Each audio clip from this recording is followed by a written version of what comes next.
नमस्कार। मैं यशपाल हंस करनाल से लिए हुए ज्योतिष की वार्ता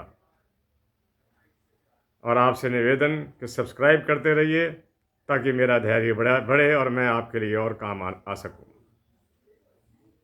ज्योतिष की वार्ताएं कभी ख़त्म नहीं होती क्योंकि ये ज्ञान ही अनुपम ज्ञान, बहुत बड़ा ज्ञान। अपने 40 वर्ष के जीवन के अंदर मैं आज तक इसकी पूरी किताबें परचेज नहीं कर सका। इतनी किताब का भंडार है किताबों। हर व्यक्ति ने, हर ऋषि ने अपने विचार दिए, हर ऋषि ने अपने विचार दिए, हर ज्योतिषाचार्य ने अपने विचार दिए। जितने कि हम पढ़ सके हमने पढ़े और उसकी चर्चा मैं आपके साथ इस वीडियो पर करता रहता हूँ, यूट्यूब पर करता रहता हूँ।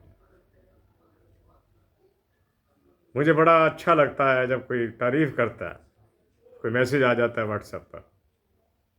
उन सब का धन्यवाद। ईश्वर आपको सुखी रखे। मेरी अनंत कामना है कि आप सुखी रहें। आपका कोई काम बिगड़े नहीं, बिगड़े तो संवर जाए, बिगड़ते तो हैं काम, इसमें कोई शक नहीं है।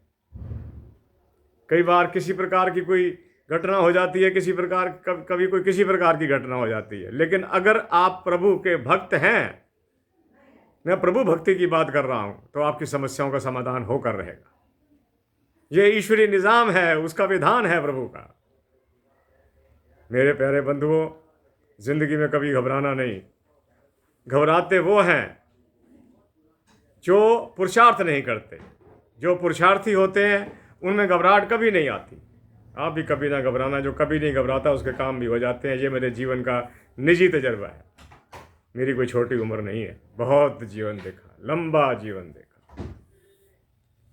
आज मैं आपको ज्योतिष के बारे में थोड़ी सी वार्ता के अंदर बहुत सारी बात बताने की कोशिश करूंगा। अगर कुंडली के किसी भाग के अंदर दो ग्रह इकट्ठे बैठे हों तो उनका क्या प्रभाव आता है, जिस पर चर्चा करेंगे और प्रयास करेंगे कि थोड़े से समय में ही मैं अपनी बात कर दूं, ताकि आप वीडियो को पूरा तो देखें। आप वीडियो को पूरा तो देखें, थके नहीं बीच में। सुनिए, अगर किसी की कुंडली में सूर्य और चंद्रमा इकट्ठे बैठे हों, मैं क्रम वाइज लूंगा इसे। जैसे क्रम है ग्रहों का, मैं ऐसे ही लूंगा।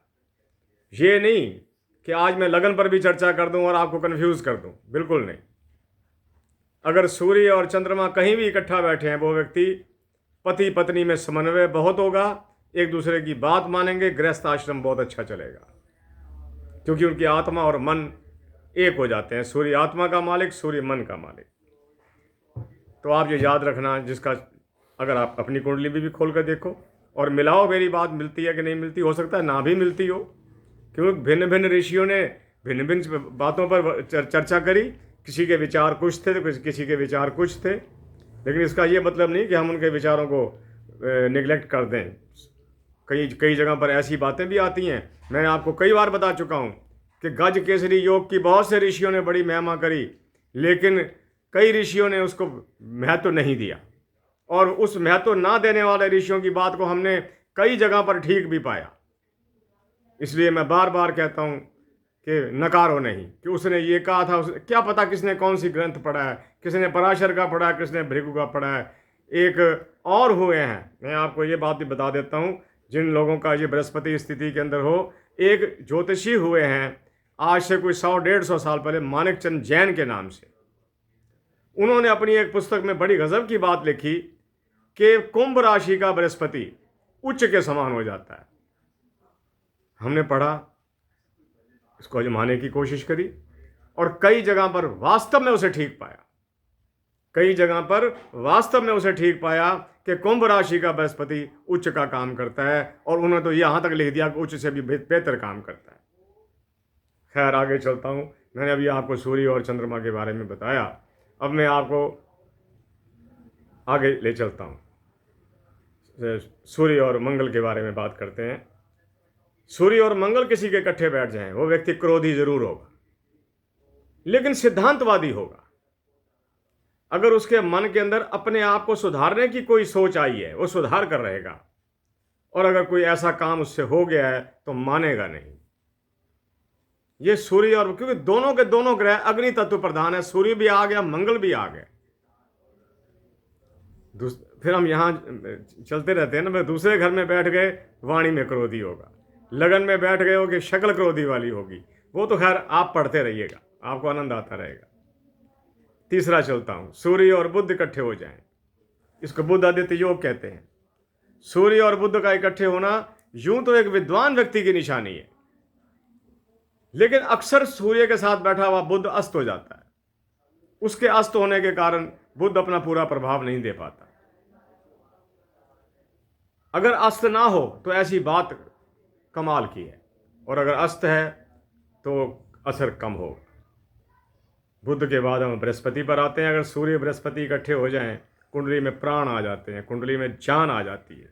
ऐसा व्यक्ति विद्वान, समझदार और वो चतुर होगा, वाक बोलने में चतुर होगा और सभा का मुखिया बनकर रहेगा। आगे चलता हूँ, सूर्य और शुक्र इकट्ठे हो जाएं। सूर्य और शुक्र का इकट्ठा होना, वैसे तो परस्पर कोई मित्रता नहीं है इनकी आपस में, लेकिन अक्सर ये देखा गया कि ऐसे लोग समझदार, अध्यापक आदि के पद पर, प्रोफेसर आदि के पद पर या बहुत बड़े पद पर चले जाते हैं, क्योंकि शुक्र एक असुरों का देव ग्रह है, विद्वान है, युक्तिवान ग्रह माना गया है। वो ऐसा करेगा, डेफिनेटली करेगा। और शुक्र के बाद शनि, सूर्य और शनि का बैठना कोई अच्छी नहीं मानी गई, क्योंकि हैं तो पिता पुत्र लेकिन प्रबल शत्रु हैं। प्रबल शत्रु हैं। कुंडली हमारे सामने हो तो फिर हम देखते हैं कि कौन से घर में बैठे हैं, दृष्टियां कहाँ कहाँ जा रही हैं। आगे चलता हूँ, सूर्य के साथ राहु का बैठना भी श्रेष्ठ नहीं।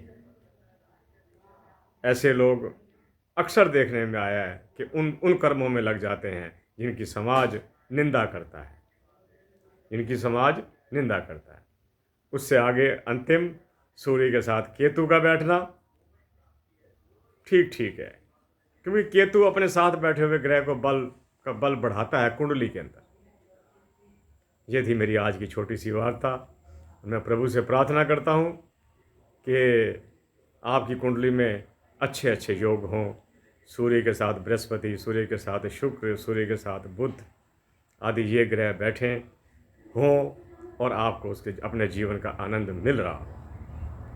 मैं आपसे आज्ञा भी चाहता हूँ, और आपको आज विनायक चतुर्थी भी है, उसकी भी बधाई देता हूँ। विनायक महाराज, सिद्धि विनायक गणेश जी आप पर कृपा करें। आप जो काम शुरू करना चाहते हैं शीघ्र शुरू हो और आपको सफलता प्राप्त होवे। माँ सरस्वती जो मेरी इष्ट देवी है, आप पर अपने ज्ञान की, मेधा और प्रज्ञा बुद्धि की वर्षा करती रहे। इसी के साथ मुझे आज्ञा दीजिए। मैं यशपाल हंस कल आपसे फिर मिलता हूँ, और आशा करता हूँ कि कल मुझे कोई नई बात सूझेगी और मैं आपसे करूँगा। इसी के साथ नमस्कार। जय जगत, जय भारत। नमस्कार।